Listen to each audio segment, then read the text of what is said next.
I recently made this video investigating whether 8 gigabytes was enough VRAM or how bad it was at various settings and resolutions in the latest games.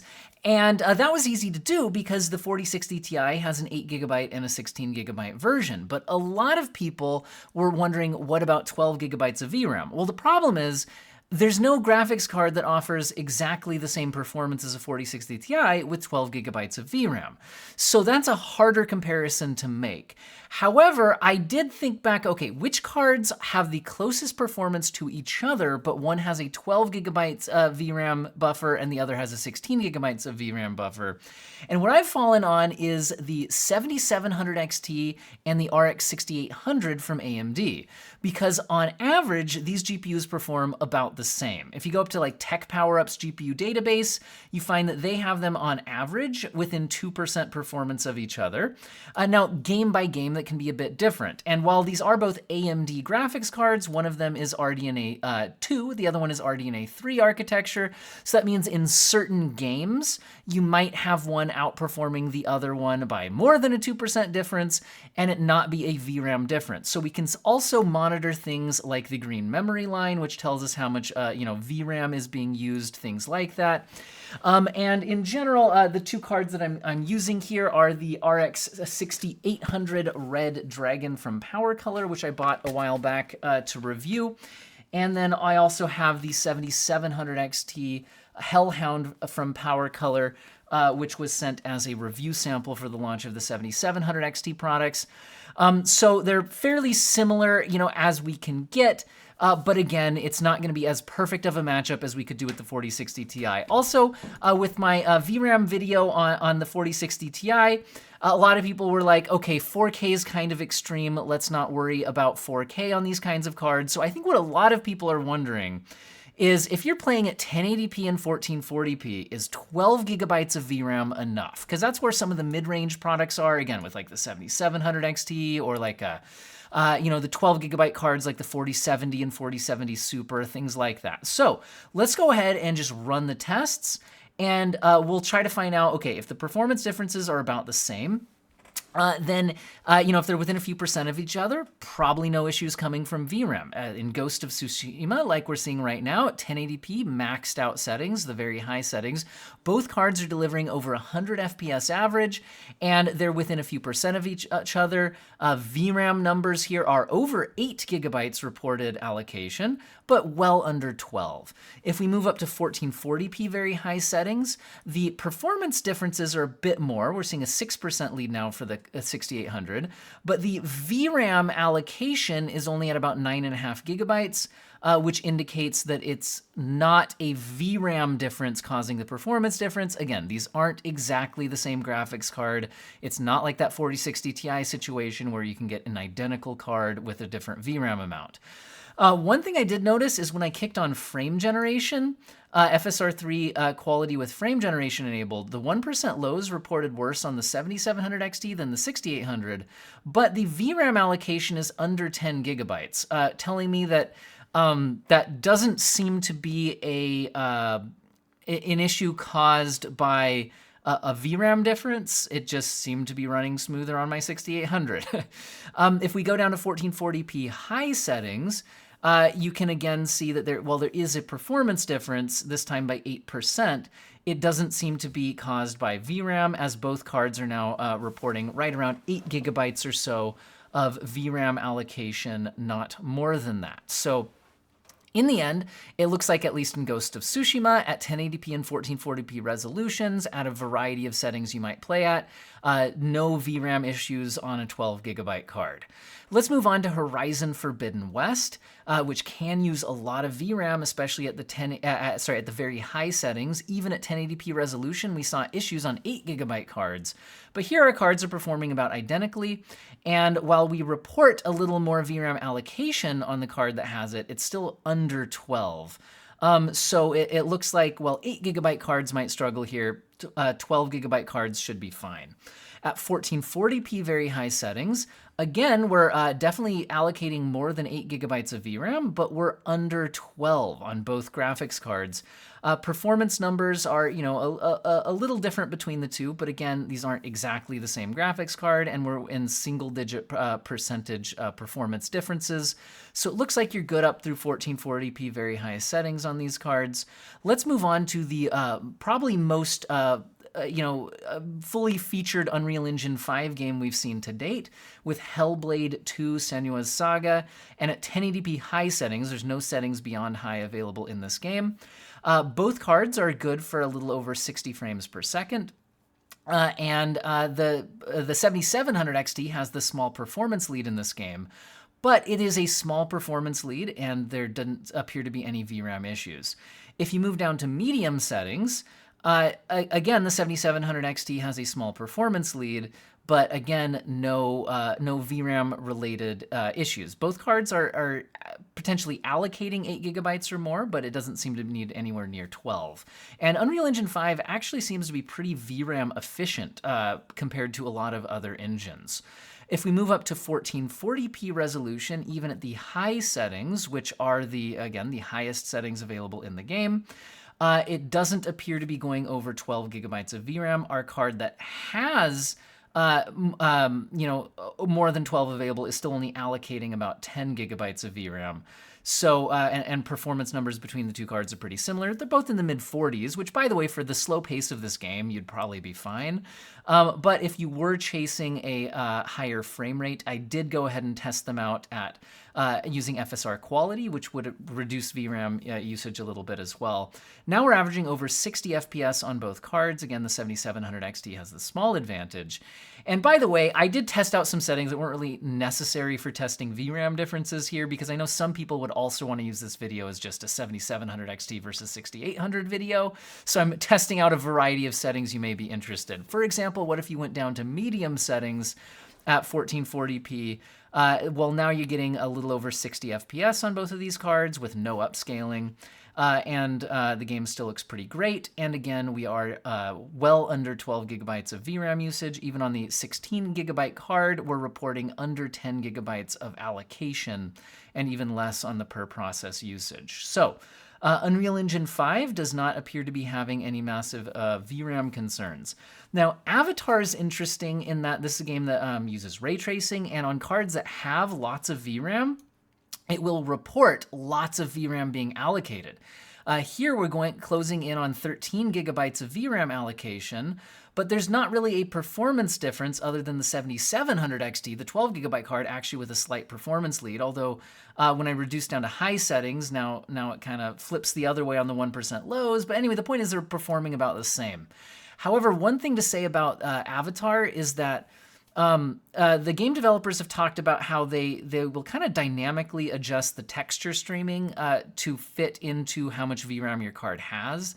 So it's possible that on lower VRAM cards, maybe some of your distant textures aren't quite the same quality. I can't really spot any noticeable differences in the side-by-side footage here. I mean, feel free to take a look for yourself, although keep in mind yours will be a bit more compressed than what I'm seeing. But anyway, if we move up to 1440p Ultra, actually the 7700 XT takes an even larger advantage, although the VRAM allocation does go up to around 13 gigabytes on our 16 gigabyte card. Again, is there any texture streaming differences? Hard to actually see any, but there you go. If you do kick on FSR quality, you can get about a 60 FPS average. And by the way, my average here is based on this initial area of the built-in benchmark, which is the most demanding part of the built-in benchmark and is most like the combat you'd get going into one of these base areas. Other areas of the game and the benchmark are actually less demanding than what we see in this particular scene. Just kind of throwing that out there. Anyway, you can also reduce down to high settings, and I was curious if we'd see any differences in the VRAM allocation here. Again, the game still tries to fill up large amounts of VRAM if you have it. We can see the 16 gigabyte card filling up more than 12 gigabytes as it loads more assets. But again, I can't really spot visual or performance differences between the two.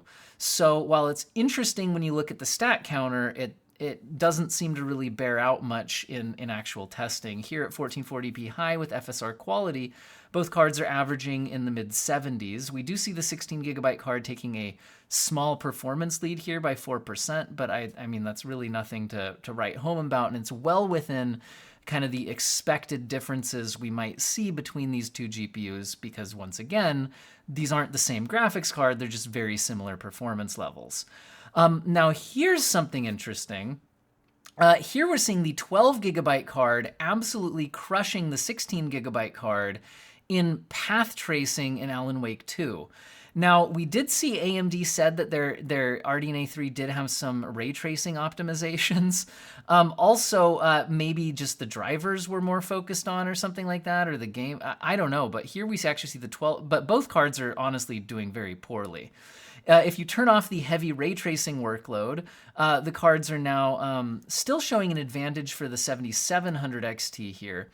But at 1080p high settings, again, it's there's no indication in the stats that we're going over 12 gigabytes of VRAM, although we are going a little over 8 gigabytes of VRAM allocation.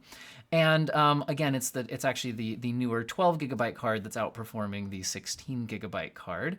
However, if we go to 1440p with the path tracing mode, with I went FSR all the way down to balance to get even remotely, I mean, it's still not even playable, but now the 16 gigabyte card is outperforming the 12 gigabyte card, but like it's kind of meaningless. They're both just down in the like it's a slideshow kind of territory, so not really sure what to make of that. If we go down to 1440p high settings, where the cards are actually performing a lot more comfortably, still only in the 40s.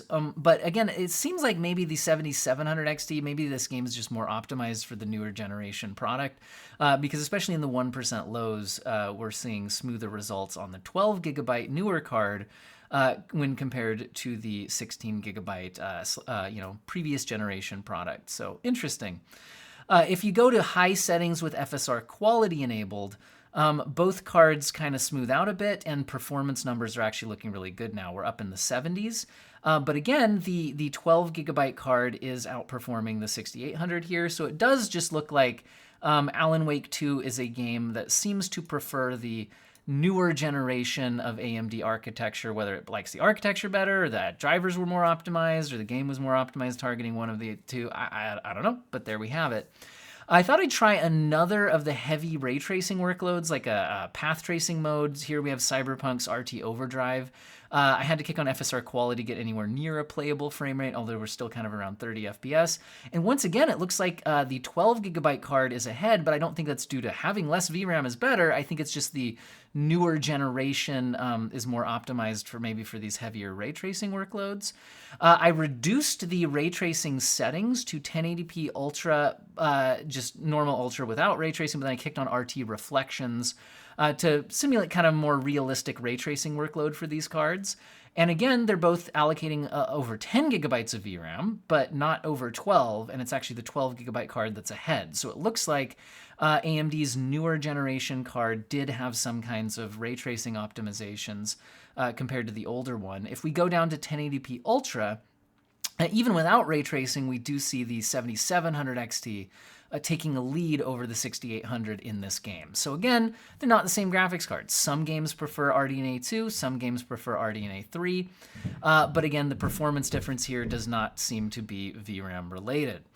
Which I seem to be saying a lot, which is kind of indicating that it really doesn't seem like the VRAM difference makes much here. If we go up to 1440p RT Overdrive mode, I'm going all the way down to performance level upscaling to try to get this anywhere near a playable experience at 30 FPS. We're again seeing the newer generation product with the 7700 XT doing better despite having less VRAM. VRAM usage is, actually allocation, I guess, is reported over 11 gigabytes, but still nothing going over 12. And the Cyberpunk with 1440p Ultra settings plus the RT Reflections kicked on, and then with FSR at the quality setting to get a playable 60 FPS kind of experience. We do again see the 7700 XT with the advantage in this ray tracing workload here. And again, we don't see any indication of going over 12 gigabytes of VRAM. If we go to 1440p Ultra settings with no ray tracing enabled, we again see the 7700 XT outperforming the 6800. So it does look like this game just prefers the RDNA 3 architecture over the RX 6800. Either that or, again, optimization somewhere in the drivers or the software or whatever. But again, the newer product with less VRAM does seem to be outperforming the older product a bit here. Now, if we move on to Resident Evil 4, the remake using max settings does use a lot of VRAM. And we can see the card that has more than 12 gigabytes of VRAM shows allocation and, over 12 and usage reporting right under 12. But performance numbers wise, it's actually the 12 gigabyte card that is reporting better averages and 1% lows, although they're both extremely close. If we go down to the prioritize graphics preset, which disables ray tracing, we can see that both cards use a lot less VRAM, and now it's actually but interestingly, it's the 6800 that's slightly better performance now, only by 2%. But again, that's interesting that with the ray tracing workload, the 7700 XT had a tiny lead, and with ray tracing turned off, the 6800 has a tiny lead. But again, they're extremely close in performance. If we move to 1440p resolution at max settings, again, the card with more than 12 gigabytes of VRAM is reporting using it and allocating it. But performance-wise, the card with 12 gigabytes of VRAM is actually slightly ahead here. And again, it's a ray tracing workload, so it seems like perhaps slightly more optimized for that. So again, maybe the game is just trying to allocate more memory if it has it, but doesn't really need it. If we go to the prioritize graphics settings, which again turns off ray tracing and tries to get the VRAM budget a lot more under control, here we're nowhere near 12 gigabytes on either card. And again, the 6800 is slightly ahead, but again, it's only 2%. So again, with ray tracing off, slight lead for the 6800. With ray tracing on, slight lead for the 7700 XT. But again, it didn't seem like the 12 gigabytes of VRAM caused any issues in this testing. I also tested out Starfield at 1080p Ultra settings. Were slightly better performance on the RX 6800 in this game, averaging actually 8% ahead at 1080p Ultra, and 4% better in the 1% lows. However, neither card is going anywhere near 12 gigabytes of VRAM. Even our 16 gigabyte card is only showing allocation around 7 gigabytes. So Starfield does not at all appear to be highly VRAM, heavy. If we move up to 1440p Ultra, performance isn't amazing. We're at 49 and 52 respectively. Again, a lead for the 6800, but while it has a 6% lead, it does not seem to be VRAM related, as even our 16 gigabyte card is actually showing under 8 gigabytes of allocation. So again, just doesn't seem to be a VRAM related difference. If we kick on FSR quality, the RX 6800 is still ahead, and now both cards are right around a 60 FPS experience. But again, by reducing the internal rendering resolution, we're actually using a bit less VRAM, not more. So again, any performance differences do not seem to be related to going over 12 gigabytes of VRAM usage. Now, we can also test things out by kicking on frame generation. Now, frame generation does increase VRAM usage, but you can see that it's only pushing us to about 8 gigabytes, when before we were a little bit under 8 gigabytes. So while frame generation does use more VRAM, it doesn't push us anywhere near 12 gigabytes of VRAM, at least in this particular game. And again, we see the 6800 kind of maintaining its lead. Interestingly, in this game, we don't see the 1% lows issues on frame generation for the 7700 XT like we saw in Ghost of Tsushima. If we go to a game, like if you're playing esports titles and you're turning down to low settings, like here we're at the basic settings, you're not using much VRAM at all. We can see both cards are well under 6 gigabytes of allocation, even on our 16 gigabyte card. So yeah, no indication that playing online competitive games with graphic settings turned down, you're not going to be anywhere near 12 gigabytes of VRAM. So with that being the case, let's go ahead and pop out for some final thoughts. So again, if your use case is esports and you turn down graphic settings to get high frame rates, then really VRAM is mostly a non-issue. Even 8 gigabyte cards, if you're turning down graphic settings, aren't going to be that big of a problem. Now, in our testing here, almost no games even reported allocation over 12 gigabytes. However, there were some games, for example, like I said, Resident Evil 4 at max settings. However, even though it's reporting allocation over 12 gigabytes, the actual usage, per process usage, is under 12, and our 12 gigabyte card actually has the performance lead. Now, it's possible that on a longer playthrough, because when I'm running a bunch of benchmarks, I can't make each benchmark run an hour or two of playtesting. That's just impossible to do that level of testing. So it is possible that if you played through more of the game, perhaps maybe the VRAM buffer would start to fill and fill and fill. You can have issues. So this was one of the few places we saw we saw numbers reported over 12, but again, it didn't seem to actually cause any performance issues. Other places it got close, but not over, was using like path tracing modes in Cyberpunk. But again, at least when you're upscaling, which is really required for this kind of to hit anywhere near a playable experience, we did stay under 12, and it was actually the 12 gigabyte card that had the performance advantage. Again, if we scroll through, the super heavy, path tracing, full ray tracing type experiences in Alan Wake 2, again, pushing right around 12 gigabytes of allocation, but not over it. And again, our 16 gigabyte card did take a bit of a lead here, but the performance numbers are so low in this game that in general, I think you just need much more powerful hardware to play at those settings anyway. Another game that reported occasionally a little over 12 gigabytes of allocation was Avatar. This is, again, a ray tracing title, but once again, no real meaningful actual performance difference seemed to be happening because of that. And again, as we scroll through other games, just really not seeming to go past 12. A lot of games are hitting 10.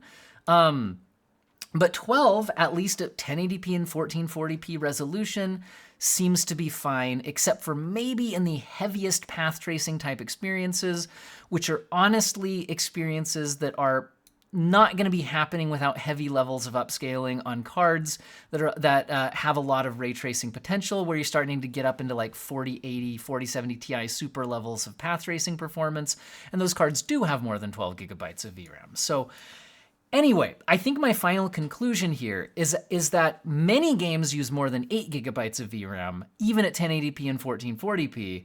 However, 12 gigabytes of VRAM does seem to be fine for 1440p right now, although some games are pushing right at that borderline. Do you necessarily want to be on a GPU that's pushing right at that borderline? Well, it depends on how long you're going to hang on to it and how set. How set on sticking to max graphic settings you are, because we can always see that turning down graphic settings does reduce the VRAM usage, and you can get it under control. So my overall take on this right now is that I wouldn't be overly stressed out about targeting a 1440p build with a GPU with 12 gigabytes of VRAM. But I certainly would say that some games are right on that borderline right now. So it's possible that, 4 years ago, 8 gigabytes of VRAM was, right on that borderline, and now we're definitely passing it. But you can always turn down graphic settings, right? I think 12 gigabytes of VRAM is kind of where that was a few years ago, right? Where 12 gigabytes of VRAM seems to be fine right now. A few years from now, yeah, you might be kind of fighting that a little bit more, having to reduce graphic settings, but I don't think it'll be any type of massive disaster. If I had to guess when I think games would really target 16 gigabytes of VRAM as kind of a default situation, my guess would be actually when we get the next full console generation, assuming that they end up with more VRAM than the current generation. That would be kind of my guess, because realistically, a lot of game development is targeted around console gaming and what they're able to deliver. And while a lot of times PC graphics do offer a higher level of graphic settings compared to what the consoles do, I think the console experience is still targeting 16 gigabytes of total unified memory, so not all of it can be dedicated to the types of things that VRAM does, if that makes sense on a PC system. Anyway, this is kind of my long roundabout way of saying I think that you don't have to overly stress about getting a 12 gigabyte card at 1440p, but I'm not saying that you're guaranteed to never run into any sort of issues, especially as time moves forward. So, but you can always turn down graphics settings and continue to enjoy your graphics card. Hopefully you guys enjoyed the video, found this useful and or interesting. Huge thank you to channel members. Let's say they sponsored today's video. Since we didn't take any sponsor break or anything, you can help out the channel by directly supporting financially by clicking the join button down below. And you get a little membership badges on your comments. They're easier for me to find and reply to. Some videos get released early to channel members. Some behind the scenes content is channel member exclusive, not because I want to paywall anything, but just because it's not the type of content that would make sense to try to push out and perform in the full YouTube algorithm and all of that. Anyway, I totally understand if you guys can't afford to do that, and I appreciate all viewers, subscribers, commenters, everybody. You're all beautiful people, and I hope you all have an excellent day.